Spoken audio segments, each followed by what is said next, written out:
السلام علیکم ورحمۃ اللہ وبرکاتہ۔ مجبور شخص کے لیے روزی کا غیبی نظام۔ سید جزائری اپنی کتاب انوار نعمانیہ میں لکھتے ہیں، ایک بادشاہ اپنے خدمت گاروں اور سپاہیوں کے ساتھ سامان سفر تیار کر کے ایک روز شکار پر گیا۔ جب وہ پہاڑ کے دامن میں دوپہر کا کھانا کھانے کے لیے دسترخوان پر بیٹھا تو ایک شاہین نے اچانک آ کر اس کے سامنے سے بھنے ہوئے مرغ کو پلک جھپکتے ہی اٹھا لیا اور تیزی سے اڑتا ہوا چلا گیا۔ بادشاہ یہ بھنا ہوا مرغ کھانا چاہتا تھا، لیکن وہ دیکھتا ہی رہ گیا۔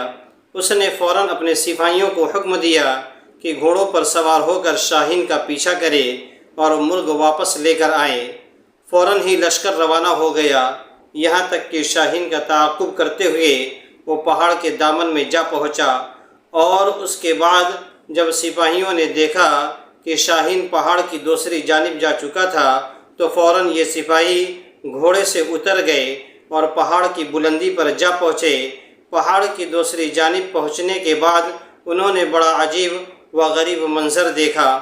ان کے سامنے ایک شخص تھا جس کے ہاتھ اور پاؤں بدے ہوئے تھے اور وہ زمین پر پڑا ہوا تھا، اور بھنا ہوا مرغ دسترخوان سے اٹھا کر لانے والا شاہین بڑے مزے سے اس شخص کی مہمان نوازی کر رہا تھا۔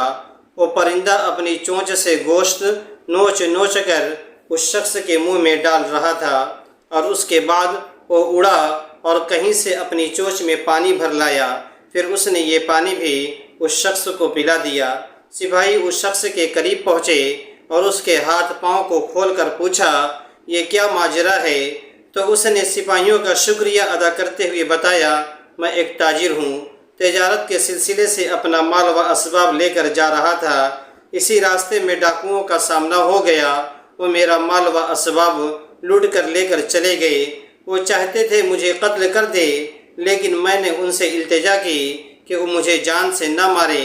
وہ کہنے لگے، ہمیں اس بات کا ڈر ہے کہ تم کسی طرح آبادی تک پہنچ جاؤ گے، اور اس کے بعد ان لوگوں نے مجھے اور میرے خچر کو باندھ دیا اور چلے گئے۔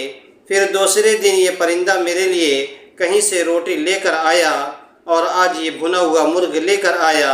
روزانہ 2 مرتبہ یہ پرندہ میری مہمان نوازی کرتا ہے۔